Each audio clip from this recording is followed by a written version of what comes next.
Salam, hər vaxtınız xeyir olsun, əziz və dəyərli şagirdlər və müəllimlər. Bugünkü mövzumuz oxşarlıq, hərəkət və simmetriya olacaq. Gəlin vaxt itirmədən ilk növbədə oxşar üçbucaqlardan başlayaq. Oxşar üçbucaqların tərifi necədir? Bir üçbucağın üçbucağı digər üçbucağın üçbucağına bərabərdirsə, belə üçbucaqları oxşar üçbucaqlar adlandırırıq. Məsələn, şəkildə iki üçbucaq təsvir olunmuşdur və həmin o üçbucaqlarda bucaqları müşahidə etsək görürük ki, balaca üçbucağımızın bucaqları alfa, beta və qamma şəklindədir və uyğun olaraq da digər üçbucağımızda daxili bucaqlar alfa, beta və qamma şəklindədir. Bu o mənaya gəlir çıxır ki, bir üçbucağın üçbucağı digər üçbucağın üçbucağına bərabərdir. An etibarıyla bunlar oxşar üçbucaqlar olacaqlar. Və biz oxşarlığı da baxın bu şəkildə qeyd edirik. Üçbucaq ABC oxşardır üçbucaq A üstü ştrix, B üstü ştrix, C üstü ştrixə. Yəni bir növ belə deyə bilərik ki, biz üçbucaqlar oxşardırsa, bərabər bucaqlar qarşısındakı tərəflərə uyğun tərəflər deyəcəyik. Uyğun tərəflər o deməkdir ki, məsələn baxın, burada biz AB tərəfi götürürük, amma burada isə A üstü ştrix, B üstü ştrix tərəfi. Bunlar uyğun tərəflərdir. Həmçinin BC, B üstü ştrix, C üstü ştrix tərəfi, AC, A üstü ştrix, C üstü ştrix. Bunlar uyğun tərəflər hesab olunurlar. Və həmin belə deyək, uyğun tərəflərin nisbəti oxşar üçbucaqlarda bir-birlərinə bərabər olur. Və onlar da axırda gəlir K-ya bərabər olur. K da bizdə oxşarlıq əmsalını bildirir. Yəni belə deyək ki, həmin o bərabər bucaqlar olur. Məsələn, alfanın qarşısında hansı belə deyək tərəf dayanır? A tərəfi dayanır. Bəs burada alfanın qarşısında hansı tərəf dayanır? A üstü ştrix tərəfi dayanır. Ona görə də biz A-nın A üstü ştrixə nisbətini götürürük. Yəni, bərabər bucaqlar qarşısına dayanan tərəflər uyğun tərəflərdir və həmən o uyğun tərəflərin nisbətləri də bir-birinə bərabərdir. Yalnız və yalnız üçbucaqda bərabər bucaqlar qarşısındakı tərəflər uyğun tərəflər hesab olunur. Əks halda onların nisbətləri elə hər gördüyümüz iki üçbucağın tərəflərin nisbətini bərabər götürə bilmərik ki, biz bucaqlara əsaslanırıq. Aydındır. Siz o məsələlər üzərindən də görəcəksiniz ki, biz gəlib tapacağıq bərabər bucaqları, oradan oxşarlığı özümüz əmələ gətirəcəyik. Yəni, hazır oxşarlıq bizim qabağımıza qoyulmur. Bunu yadınızda saxlayın. Oxşarlıq müşahidə etdiniz ki, məsələn, A tərəfinin A üstü ştrix tərəfinə nisbəti və B tərəfinin B üstü ştrix tərəfinə nisbəti belə-belə. Hətta hündürlüklər, medianlar, tənbölənlər, nə bilim, daxili çəkilmiş çevrən radiusu, xarici çəkilmiş çevrən radiusu, bax, onlar da bir-birlərinə bərabər olacaqlar nisbətləri. Hətta onların perimetrlərin nisbətləri də bərabər olacaq və axırda da K-ya bərabər olurlar. K da az öncə qeyd etdiyim kimi oxşarlıq əmsalıdır. Oxşar üçbucaqların sahələri nisbəti oxşarlıq əmsalının kvadratına bərabərdir. Yəni, məsələn, mən əgər yuxarıdakı iki üçbucağı oxşar hesab edirəmsə, onların sahələri nisbətini K-nın kvadratına bərabər edəcəm. Yəni, oxşarlıq əmsalının kvadratına. Belə. Ondan sonra baxırıq digərinə. Burada da üçbucaq ABC və üçbucaq MKN təsvir olunmuşdur. Bucaqların bərabərliyini baxın necə veriblər. Baxın, bu A bucağı, bu M bucağı. Görürsünüz, bərabərdirlər. Bu B bucağı, bu K bucağı bərabərdir. C bucağı, M bucağı bərabərdir. O zaman uyğun tərəflər nisbəti də, məsələn, əgər sən A bucağı ilə M bucağını bərabər götürmüsənsə, A-nın qarşısına dayanan BC-nin, M-in qarşısına dayanan K-nin nisbəti. Həmçinin digərlərində də eyni qayda ilə axırda K-ya bərabər etmiş olursan. Baxın, bu formada da sizə verilə bilər. Yəni, həmişə belə olmayacaq ki, 2 dənə, 3 dənə üçbucaq versinlər, onların oxşarlığından danışasınız. Sizə bir üçbucaq da verilə bilər, bir üçbucaq da verilə bilər və məlumat olaraq qeyd edilə bilər ki, D-yi IC-yə paraleldir. O zaman biz oxşarlığı necə müəyyənləşdiririk? Uşaqlar, burada D-yi IC paraleldirsə, siz paralel düz xətlərin, məsələn, iki paralel düz xəttin üçüncüsü ilə kəsişməsindən alınan bucaqları öyrənmişsə, bax, ondan gedə bilərsiniz. Yəni, bir növ bu D-y ilə IC bir-birlərinə paraleldirsə, bu gəlir kəsən rolunu oynayır bir növ. Məsələn, bax, bu kəsən rolunu oynayır. O halda bu bucaqla bu bucaq uyğun bucaqlar olur. Mən sizə bunu loru dildə demişdim, uyğun bucaqlar haqqında. Demişdim ki, bizim həndəsənin əsas anlayışları ilə bağlı da izahımız var. Demişdim ki, bir daxildə, bir xaricdə olur. O adlanır uyğun bucaq. Məsələn, bax, bu daxildədir, bu xaricdədir. Uyğun bucaqlardır. Uyğun bucaqların da dərəcə ölçüləri bərabərdir. Məsələn, bax, bu bucaqla bu bucaqda necə bucaqlardır? Uyğun bucaqlardır. Uyğun bucaqlardan siz bərabər bucaqları artıq görə bilirsiniz və həmin o bərabər bucaqlar qarşısında dayanan uyğun tərəflərin nisbətləri də bərabər olur. Yəni DB-nin AB-yə nisbəti bərabərdir BY-nin BC-yə nisbəti, o da bərabərdir DY-nin AC-yə nisbəti, o da yenə dediyim kimi bərabərdir K-ya.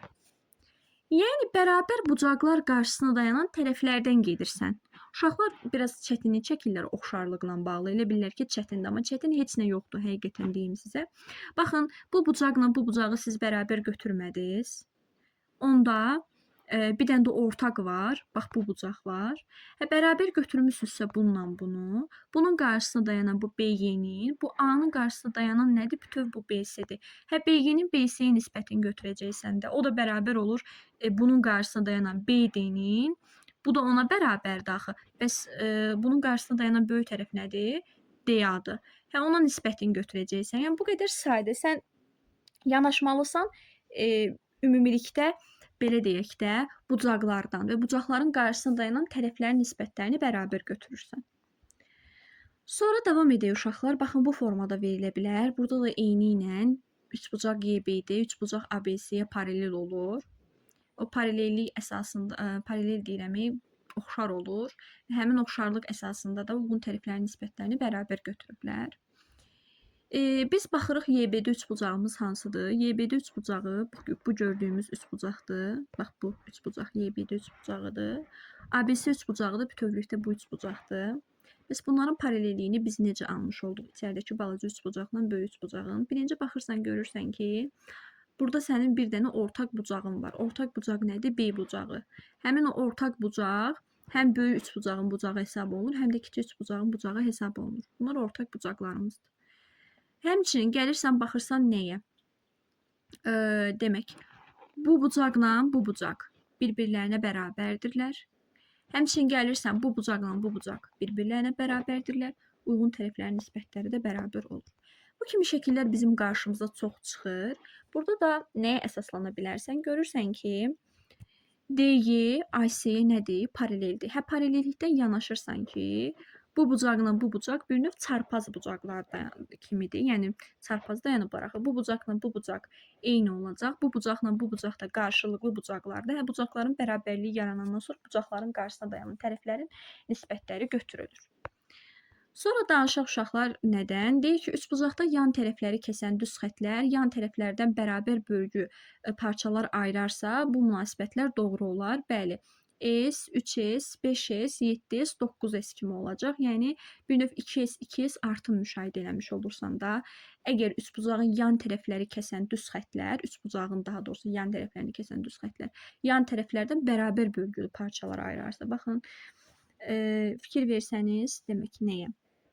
Bu. Bir də. Bunlar hamısı bərabər. Bu parçalar da hamısı bir-birinə bərabər. Sahələrdə 2-2 artmış olur. Həmçinin gəldik, baxdıq buna. Burada da eyni şəkildə, baxın, üçbucaq DB-yi, üçbucaq ABC oxşardır. Oxşarlıq da elə bu fiqura oxşuyur bu da. Demək olar ki, bu bucaqla bu bucaq qarşılıqlı, bu bucaq bu bucağa bərabərdir, bu bucaq da bu bucağa bərabərdir. O şəkildə ala bilərsiniz. Ondan sonra keçdik. Burada da həmçinin eyni şəkildə bu dəfə çevrənin daxilinə çəkilib. Çevrənin daxilinə çəkilsə belə yenə bu bucaqla bu bucaq qarşılıqlı olduğu üçün bir-birinə bərabərdir. Bu bucaq bu bucağa, bu bucaq da bu bucağa bərabərdir. Bəs bu bucaqla bu bucaq soruşa bilərsiniz, niyə bərabərdir? Uşaqlar çaşıb bunları çarpaz götürüb belə bərabər edirlər. Bu çarpaz deyil axı. Niyə çarpaz götürəsən? Burada sənə şərt verilib ki, DY AC-yə paraleldir. Və burada elə bir şərt yoxdur axı, sən nəyə görə bununla bunu çarpaz götürəsən ki? Burada sən belə yanaşa bilərsən ki, bunu çevrəyə daxilində fikir versəniz, bu bir qövsdür, bu da bir qövsdür. Və bu bucaqlarda eyni qövsə söykəniblər. Bizdə də çevrəni inşallah keçəndə öyrənəcəksiniz ki, eyni qövsə söykənən bucaqlarımız bir-birlərinə bərabərdirlər. Bu qədər sadə. AD BC-yə paralel olarsa, bucaq ADB və bucaq DBC çarpaz bucaqlar olarlar.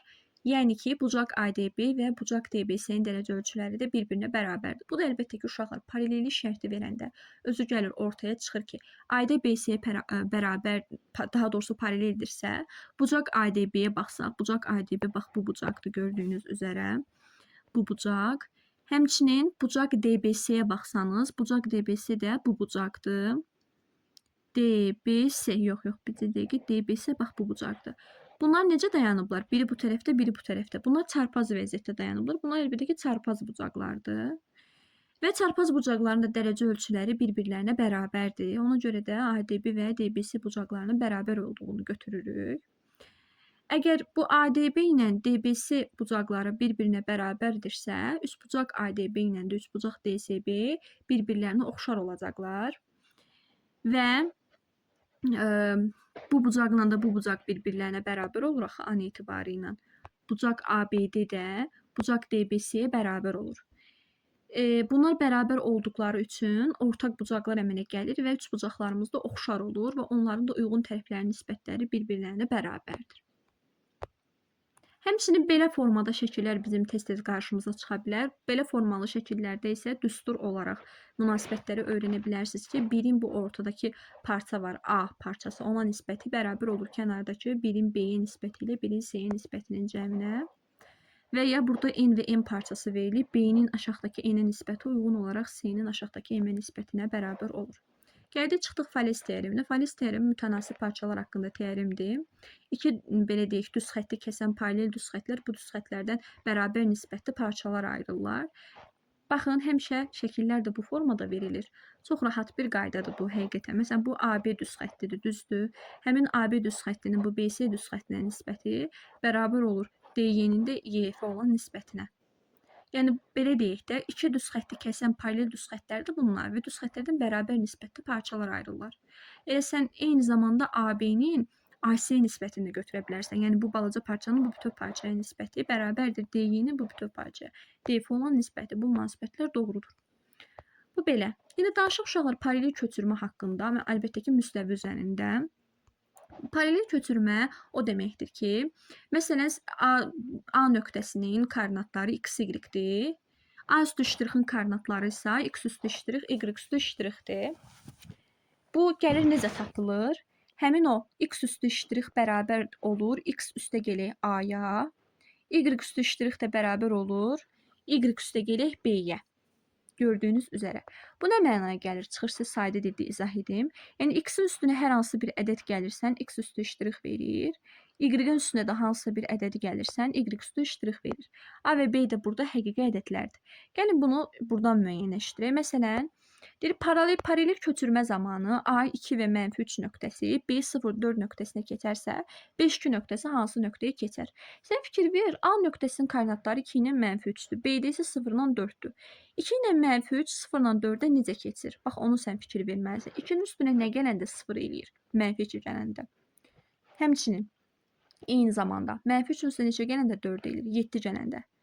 Yəni, bir növ, birində üstünə -2 gəlirsən, birində 7 gəlirsən. Hə, o zaman burada da eyni şəkildə 5-2-nin nəyəsə keçdiyini müəyyənləşdirmək üçün 5-in üstünə o tapdığın -2-in gəlirsən, 2-nin üstünə də tapdığın 7-in gəlirsən də. Yəni, burada nə gəlmisənsə üzərinə uyğun olaraq digər nöqtədə də hansı nöqtəyə keçəcəyini müəyyənləşdirmək üçün o nöqtələrdən istifadə etməlisən. Sonra, keçdik paralel köçürmənin fəzada qaydasına. Fəzada isə artıq A, x, y, z və A üstü ştrix, x üstü ştrix, y üstü ştrix, z üstü ştrix. Artıq burada 3 ədəd olur. Və burada da eyni şəkildə olacaq. X-in üstünə nəsə A gəlmişik, x üstü ştrix almışıq. Y-in üstünə B gəlmişik, y üstü ştrix almışıq. Z-nin üstünə S gəlmişik, z üstü ştrix almışıq. ABC də burada həqiqi ədədlərdir. Yəni, eyni şəkildə sual sizə bu formada idisə, fəzada soruşulsa, yəni, burada məsələn müstəvi üzərində idi məsələ, fəza üzərində soruşulsa, heç bir şey, yəni eyni şəkildə edəcəksiniz də. Bu nöqtə digər nöqtəyə nə formada keçibsə, digər nöqtə də başqa bir nöqtəyə o formada keçəcəkdir. Düstur alırsan bir növ. Bəs iki nöqtə arasında məsafə necə hesablanır uşaqlar? Müstəvi üzərində son nöqtədən başlanğıc nöqtəni çıxırsan, kvadrata yüksəldirsən, üstə gələk. həmçinin digərində də son nöqtədən başlanğıc nöqtəni çıxırsan, kvadrata yüksəldirsən. x2 çıxılsın x1-in kvadratı üstə y2 çıxsın y1-in kvadratı kök altında. Fəzada da artıq 3 nöqtə olduğu üçün 3 dəfə toplamış olacaqsan. x2 minus x1-in kvadratı üstə y2 minus y1-in kvadratı z2 çıxsın z1-in kvadratı. Düsturumuzda biz son nöqtədən başlanğıc nöqtəni çıxırıq, amma kvadrata yüksəltdiyimiz üçün bir fərqi yoxdur zaten. Başlanğıcdan sonu çıxsa mənfi almış olarsan, yəni onda zaten kvadrata yüksəldəndə eyni şey alınır. Yəni o çox da önəmli deyil, amma ki tövsiyə edirəm ki, son nöqtədən başlanğıc nöqtəni çıxasınız. Düsturumuz elədir. Və parçanın orta nöqtəsinin koordinatlarını tapmaq üçün də məsələn bizə A nöqtəsi verilib ki, koordinatları x1 ilə y1-dir, B-də də x2 ilə y2-dir. Sən belə deyək, orta nöqtənin koordinatlarını tapmalısan. Orta nöqtənin koordinatları da C-dir. O da belə deyək də x-la y-dir. Sən o x-la y-i tapmaq üçün orta nöqtənin koordinatlarını tapmalısan. Orta nöqtədə tapılanda x1 ilə x2 toplanıb 2-yə bölünür çox rahat şəkildə. y1 ilə y2 toplanır 2-yə bölünür. Baxın bu formada. Həmçinin fəzada da eyni şəkildə olacaq. Fəzada da sən x-i tapmaq üçün bu x1 ilə bu x2-ni toplayıb 2-yə bölərsən, y1 ilə y2-ni toplayıb 2-yə bölərsən, z1 ilə z2-ni toplayıb 2-yə bölərsən. Bu da belə. Danışıq homotetriya haqqında. Ümumiyyətlə müstəvinin və yaxud da ki fəzanın fərqi yoxdur. Tərpənməz O nöqtəsini, O nöqtəsi də bilirsiniz ki, koordinat başlanğıcıdır, gördüyünüz üzrə. O nöqtəsi bura. Həmin O nöqtəsini özünə O-dan fərqli A nöqtəsini, yəni gördüyünüz üzrə O, A üstü ştrix modulca bərabərdir K vurulsun O, A düsturu ilə A üstü ştrix nöqtəsinə çevirən həndəsi çevirmə K əmsalı homotetriya adlanır. Biz K-ya yenə də homotetriya əmsalı deyəcəyik. O nöqtəsinə də homotetriya mərkəzi deyəcəyik. Baxın, bu nə mənaya gəlir? Məsələn, K bərabərdir 2 əmsallı, yəni homotetriya əmsalımız 2-yə bərabərdir. Və mərkəz də əlbəttə ki 0, 0, 0 mərkəzli homotetriyada. Əgər A-nın qiyməti 3, 5, 4 olarsa, A üstü ştrixin qiyməti nə olacaq? 6, 10, bir də 8 olacaq. Yaxşı, biz bunu necə alırıq? Çünki bizdə K-nın qiyməti 2 olaraq verilir, baxın, K2 əmsal. Yəni, əmsalın qiyməti 2-dir. Bizdə də, əgər bir nöqtənin koordinatları tutaq ki, x, y olarsa, digər nöqtənin koordinatları da kx, ky olur. Yəni, nə mənaya gəlir? Məsələn, 3, 5, 4-dür, K-nın qiyməti də 2-dir. 3-ü 2-yə vurursan 6, 5-i 2-yə vurursan 10, 4-ü 2-yə vurursan 8. Bu qədər sadə. Əgər K bərabərdir 1 olsaydı, nöqtələr üst-üstə düşərdi. Əlbəttə ki, çünki sən 1-ə vuranda yenə də eyni nöqtələri almış olursan. Uşaqlar, mənfi 1 verəndə avtomatik əksi olur axı A üstü ştrix. Mənfi 3, mənfi 5, mənfi 4 olur. O zaman A və A üstü ştrix nöqtələri O nöqtəsindən nəzərən simmetrik olurlar. Yəni simmetriklik də bu formada, yəni əks işarəli olanda həmin o nöqtələr O nöqtəsinə nəzərən simmetrik olacaqlar. Bu qədər sadə uşaqlar. İndi danışaq müstəvi koordinat sistemində simmetriyadan. Deməli, bu çox rahatdır. Uşaqlar çox sevirlər bu hissəni. Məsələn, koordinat başlanğıcına nəzərən simmetrik, apsis oxuna, ordinat oxuna. Uşaqlar, koordinat başlanğıcına nəzərən simmetrik olanda, yəni 0-0 nöqtəsinə nəzərən hər ikisi də əksinə çevrilir. Apsis oxuna nəzərən olanda, yəni OX oxuna nəzərən olur da, nəyin adını çəkirsənsə o qalır, digəri əksinə çevrilir. Məsələn, sən OX oxu deyirsən də, X-a dəyimi Y-ə əksinə çevir. OY oxuna nəzərən simmetrik deyirsən, düzdür, onda Y-ə dəyimi X-i əksinə çevir. Y bərabərdir X düz xəttinə olanda yerlər dəyişir. Y bərabərdir mənfi X düz xəttinə olanda yerlər dəyişir, amma hər birinin işarəsi də mənfi olur. Yəni, əksinə dəyişir. X bərabərdir A düz xəttinə nəzərən simmetriya deyəndə 2A minus X Y olur. Amma Y bərabərdir B düz xəttinə nəzərən deyəndə X 2B minus Y olur. İndi Y bərabərdir B düz xətti yazılıb. Məsələdə sənə deyəcək Y bərabərdir 3. Sən 2-ni vurursan 3-ə, çıxırsan Y-in koordinatını da. O birisi də X olduğu kimi qalır. Bu qədər sadə. Belə uşaqlar, sonra keçdik fəzada simmetriyadan danışaq. Belə deyək, fəzada simmetriyamız bu şəkildə olacaq. Məsələn, bizə XY müstəvisinə nəzərən simmetriya deyir. XY müstəvisinə nəzərən deyirsə, XY qalmalıdır, o birinin əkisini dəyişməlisən. Yəni z olur mənfi z.